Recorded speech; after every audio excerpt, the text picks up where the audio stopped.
Masya Allah, tabarakallah. Udah siap ya?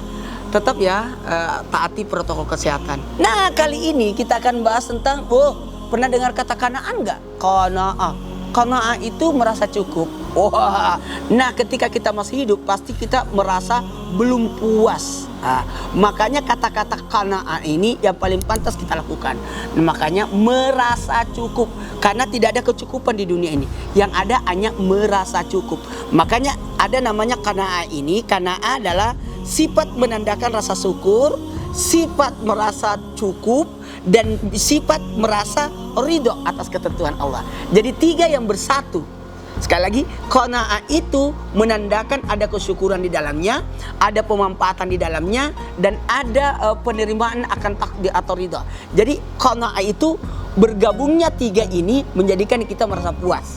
Alhamdulillah, maka sifat qanaah membuat seseorang itu tidak akan lalai dalam bentuk bersyukur kepada Allah. Orang yang qanaah itu pasti ada syukur, ada ridho. Jadi karena merasa atas apa yang Allah berikan, ini pasti sudah ditentukan oleh Allah. Makanya menerima takdir Allah. Maka sifat qanaah menerima ketentuan Allah dan lapang dada penuh dengan kesyukuran. Sekali lagi, sifat qanaah adalah orang yang menerima takdir dengan lapang dada, kemudian bersyukur. Itu. Maka secara bahasa adalah orang yang merasa cukup atau adalah orang yang ridha. Mudah-mudahan jadi berkah ya. Tunggu dulu. Kan qanaah itu kan sudah diatur. Berarti kita harus merasa cukup gini. Wa ma min dabbatin fil ardi illa Allahi rizquha. Jadi sebenarnya sudah diatur.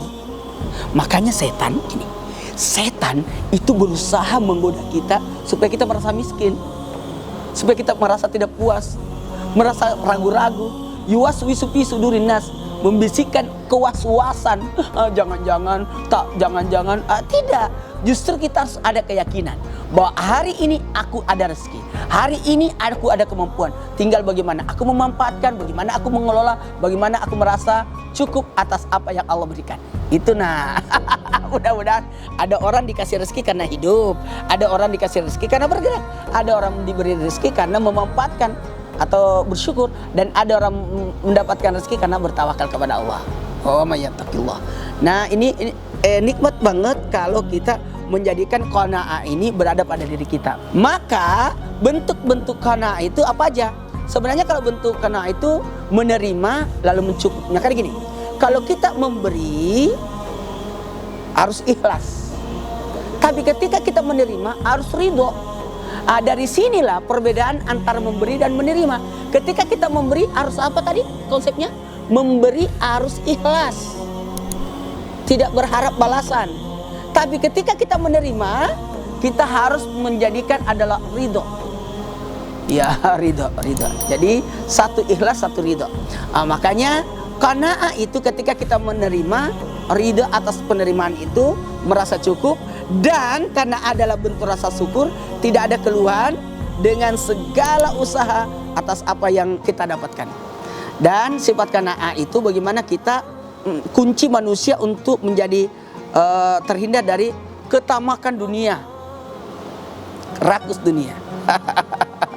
Maka orang yang qanaah itu meningkatkan keimanannya, ketakwaannya kepada Allah, bahwa sebenarnya dunia ini seolah-olah dunia ini ya biasa aja. Jadi gini, kata Sayyidina Abu Bakar Siddiq, dunia ini di dalam genggaman, bukan di sini.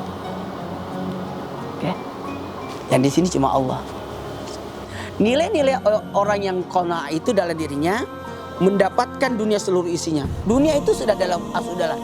Karena kenapa? Kalau mau tangkap ayam, tangkap induknya, yakin anaknya akan ikut. Tapi kalau tangkap ayam, anaknya yang ditangkap, kamu tidak dapat apa-apa. Kenapa? Karena dia kejar sama induknya. Jadi ketika kita meraih sang pemilik dunia ini, maka dunia pun ikut. Seperti itu. Menjadi orang-orang yang beruntung, kemudian insya Allah mudah untuk bersyukur orang-orang yang bersifat qanaah.